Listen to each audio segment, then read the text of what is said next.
Welcome back to Morning Dose. Here's what's still ahead this hour. The pork industry is going hog wild as tariffs loom, what it means for your grocery budget.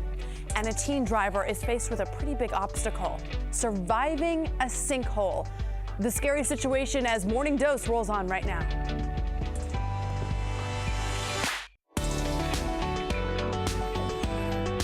Now, back to Morning Dose. Welcome in. It is Thursday, July 5th. This is Morning Dose. I'm Jenny Ann Chondo. Hey everyone, I'm Amy Vanderoff. I'm here for Layla Muhammad today, and welcome to the morning show that sets you up for a great day of conversation. Like that young man we just saw driving into that sinkhole. He was only 16 years old and just received his license weeks before. A very inexperienced driver. Well, and this is really common that somebody has, not a sinkhole. I mean, I don't know if that could have, if he could have avoided this Right. situation, but I mean, in those first months after getting a license, it's like some of the most dangerous of your life. Right. Just an experience. Yeah. But for him to be able to have the wherewithal to get himself out of that situation, like imagine encountering that right after you leave the DMV and get your license. Yikes. He did not learn that in driver's ed. No, that was some other skills he had been working on. Yes. Okay, before we get to the other big story of the day, we do want to get you caught up on the headlines this morning. Let's run through our morning essentials with Shane Allen. State police in Texas have arrested 29-year-old Esmeralda Garza, accused of selling her 7-year-old son to 2 men. Police say she also tried to sell 2 toddler girls. The boy was found during a drug raid in Corpus Christi. Garza is charged with sale or purchase of a child. Her bond is set at $100,000. Jaguar Land Rover is the latest big company to warn about Brexit and the possible consequences. They said if the United Kingdom leaves the European Union without maintaining a smooth trading relationship, it would wipe out more than $1.2 billion of their profit a year. Nissan, Airbus, and BMW are other big companies who have also weighed in on a bad Brexit. Americans are having fewer babies, with numbers reaching a record low for the 2nd year in a row. And now a new study out this morning shows that the price of childcare, worries about the economy, and just wanting more time are the reasons women gave for having fewer children. Hawaii has put a ban on harmful sunscreens. The governor has signed a bill to protect their oceans, coral reefs, and marine life by placing a ban on sunscreens with certain damaging chemicals. This is the first of its kind worldwide. That law goes into effect on January 1st of 2021.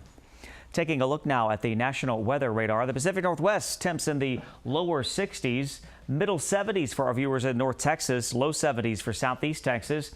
Our viewers in the Delaware Valley, Philadelphia at 77 degrees, 81 for the D.C. area. And South Florida inching up slowly but surely, now at 78 in Miami. Stay tuned. We'll have your full local forecast coming up.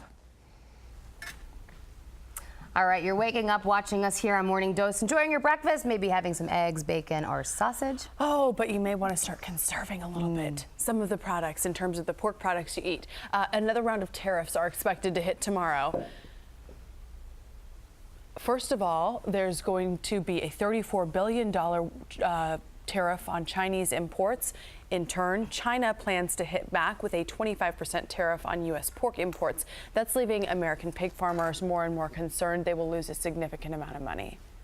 And that loss has to be made up somewhere, and you guessed it, the consumer is going to pay. U.S. pork producers have not said how much prices will go up, but many are bracing for the change. And people on social media talking about the change. Stephen Perry tweeted, "We've gone from bringing home the bacon to sending the bacon-making operations overseas."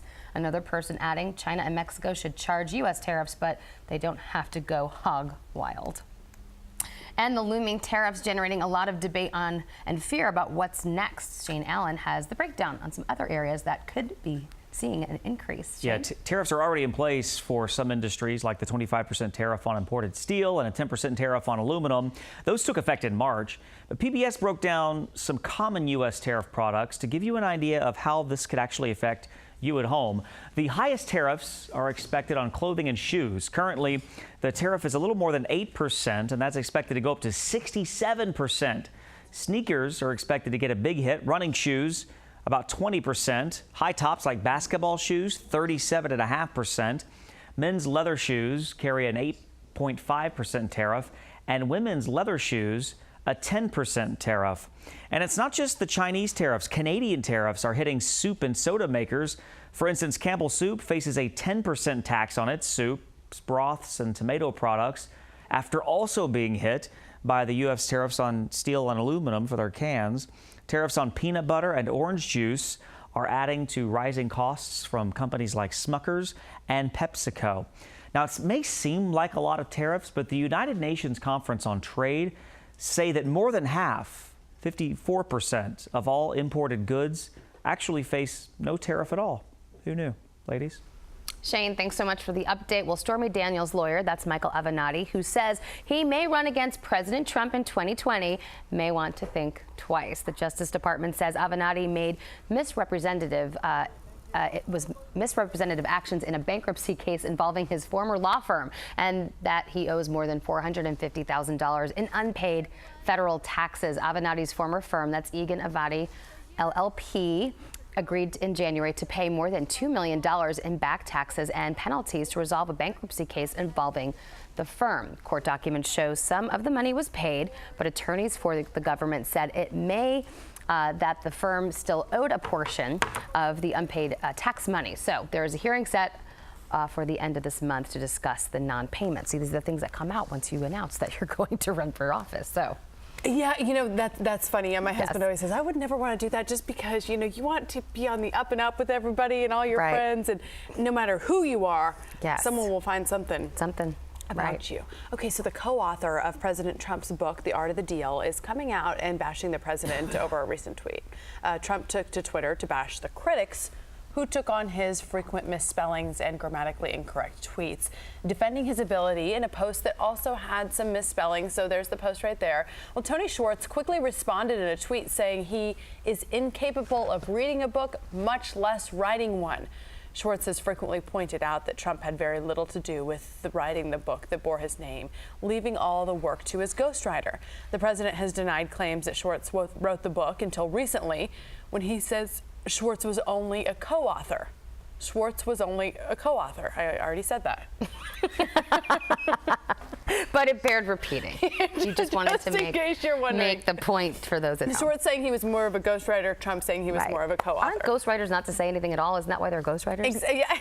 Yeah. Usually they're not involved. You know, there's nothing published about it. Right. I think it's sort of a everyone knows that it happens and understands why that it happens. Anyway, so a New York student who became the first Black valedictorian in his school's history was not allowed to speak at his commencement ceremony. And now the mayor of Rochester is giving him a platform to give his speech.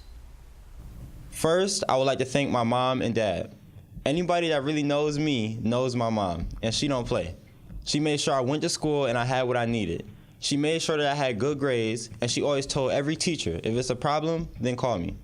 Whenever I got in trouble at school... Okay, so here's the backstory. Jay Shen Levitt was planning to give a speech at the commencement ceremony for the University of Preparatory Charter School for young men. Now, just as past valedictorians had done, but as the ceremony got closer, he didn't get the invitation to speak. And then when he asked his principal, the answer was no. Levitt works as an intern for Rochester Mayor Lovely Warren, and when she heard what happened, she interviewed Warren and gave him a platform to deliver his speech on YouTube, then posting it on social media for all to see. Now, I'm wondering why he was told no. We never answered that. No, I don't. I'm still wondering that, too. I'm wondering that, too, because if it's tradition for them to speak. What happened to that ceremony? Why wasn't he allowed to? I have questions. Oh, okay. As Our Layla producer would say, says, I have questions. Yeah, the producer says that the principal never gave a reason, but this is problematic. Yeah, somebody needs to be questioning that person. But the great thing about this day and age is really we all have a platform. Right. With social media and with YouTube and online, if you have something to say, you can put it out there and, you know, for your own audience. And that mayor did the right thing, so way to go to that mayor in Rochester. We do have a look at the weather where you live, and then coming up on Morning Dose, fish pedicures. Yes, this is a thing. It's been a thing. Tiny little fish eating your feet. Oh. But they may have bitten too much. Oh, gosh. Yes.